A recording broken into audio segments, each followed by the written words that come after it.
Por isso que a gente vai voltar ao assunto da queda de braço, porque a gente vai receber agora a deputada Carolina Detoni, ela que é a deputada, né, federal por Santa Catarina, pelo PL, que vai falar sobre as articulações, então, diante, principalmente, dessa questão do IOF, né, a decisão do STF. Carol, muito bom dia, obrigado pela presença aqui no Morning Show. De que forma, então, que vão ser as articulações da oposição diante desse cenário imposto pelo Supremo Tribunal Federal? Então, nós estamos diante de uma insegurança jurídica, tributária e econômica do Brasil sem precedentes. Nós vemos agora em maio, o Lula fez um decreto regulamentando o IOF, aumentando o IOF. Aí ele viu que pegou mal, ele recua um pouco num segundo decreto. O Congresso Nacional vai lá, susta os efeitos do decreto. O que o Lula faz? Não obedece à vontade do Congresso Nacional, manda para o STF. Alexandre de Moraes tenta uma conciliação, não conseguindo, ele faz exatamente o que o Lula quer. Ele aumentou as alíquotas, manteve o IOF nas operações, ou seja, o IOF que é inconstitucional, porque a gente tem que lembrar aqui, IOF não serve para arrecadar, IOF serve para regular mercado, ou seja, é inconstitucional sim, o Congresso tinha sim competência para assustar, mas o Alexandre de Moraes está fazendo um serviço realmente de dar sustentação para o governo Lula. Nós fomos surpreendidos com essa decisão, né? Uma decisão muito negativa para o povo brasileiro, para os mais simples, porque eu quero lembrar aqui o telespectador. Essa decisão vai atingir os microempreendedores, pequenos empreendedores, o Simples Nacional, que vai ter, qualquer operação financeira que faça, vai ter IOF, ou seja, vai estar onerando ainda mais a classe média, que vai ter que pagar a conta de novo. E ninguém mais aguenta mais arrecadar tanto sem ter contribuição do governo, num ambiente cada vez mais ruim na economia. Diante dessa decisão, nós vamos fazer uma reunião entre os líderes da oposição, da minoria, o líder do PL e demais partidos, inclusive com o Hugo Mota, para ver a nossa reação. Porque eu entendo, e em qualquer país democrático deveria ser assim, que a vontade do Congresso Nacional deve ser soberana. Mas, infelizmente, hoje, o Executivo está governando com o Supremo Tribunal Federal, olvidando a vontade do Congresso Nacional, o que é muito perigoso, porque o Supremo está fazendo serviço para o Executivo. E isso vai ter um reflexo na sociedade. O que a gente fez enquanto Congresso Nacional foi ouvir os setores da sociedade e o povo que não quer mais pagar tributo. E o Lula, em vez de fazer o dever de casa, economizando, pensando em cortar a despesa, ele só pensa em receita. E essa receita a gente sabe que não vai dar certo para o Brasil. Então, nós vamos ter que se reunir para ver o que a gente vai fazer. Porque, na verdade, pela ordem natural, tudo acaba no Supremo. Então, em tese, nós deveremos acatar essa decisão. Mas isso não é uma alternativa, nós imaginamos, porque a gente vê o reflexo nas ruas dessa impopularidade dessa medida. Bom, Ana Beatriz Hirsch. Deputada, bom dia. Prazer falar com a senhora. Diante dessa decisão, quais são as opções que o Congresso tem nesse momento?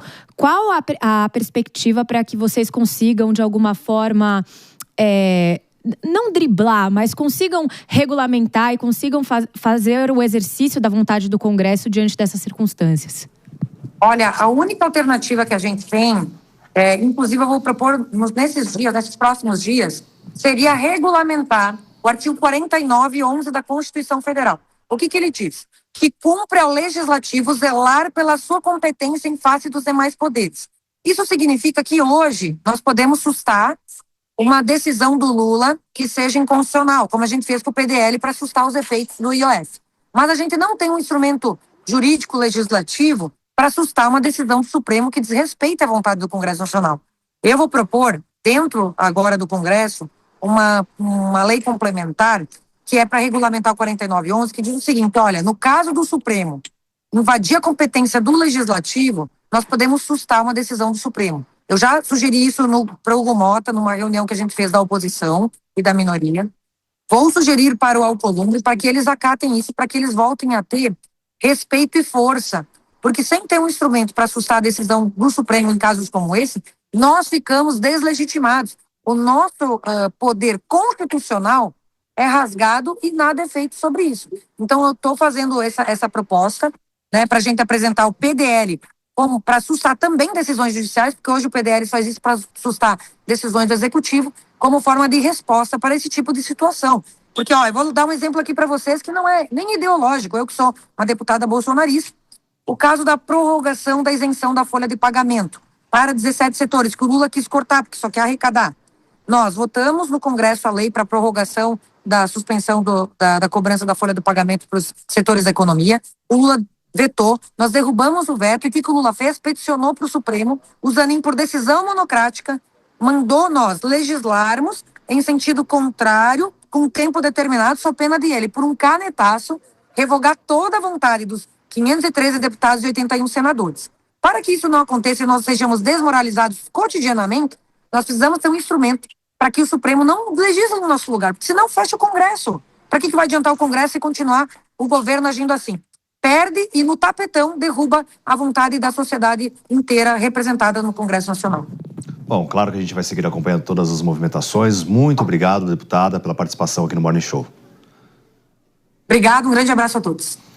Bom, diante dessas medidas que vão ser tomadas agora por parte da oposição, qual a sua avaliação, mano? Primeiro que registrar o furo do Morning Show aqui sobre qual é a resposta proposta pela oposição diante dessa situação. Olha, parece um caminho interessante esse proposto pela deputada Carolina Detoni, porque, de fato, o que mais me preocupa numa circunstância como essa é a prerrogativa que está sendo ampliada para o Poder Executivo ampliar a carga tributária na base do decreto, sem ter que submeter à vontade dos representantes da sociedade, dos representantes do povo brasileiro, que são os legisladores. Ou seja, se o presidente pode aumentar a alíquota para arrecadar, sem precisar falar ou submeter à vontade do Congresso Nacional, o que a gente está dizendo é que o Congresso não arbitra sobre carga tributária. A gente está, então, dando ao Executivo o poder de definir qual é a carga tributária do Brasil. E isso, na minha visão, é um completo absurdo, porque fere completamente a ideia de independência de poderes e a própria legitimidade da tributação.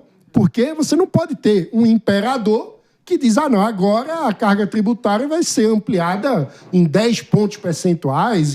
Porque qual é o limite? Se o Congresso Nacional não tem o poder de controlar a decisão do Executivo, a gente está entrando numa seara muito perigosa, independentemente de quem sejam os envolvidos. A gente tem que pensar do ponto de vista institucional. E não é razoável, não é democrático, não é um caminho institucionalmente virtuoso que você tenha uma falta de controle, uma falta de limite ao poder do Executivo dessa forma, a ponto de poder aumentar a alíquota de impostos sem qualquer possibilidade de limitação ou controle pelo Congresso Nacional.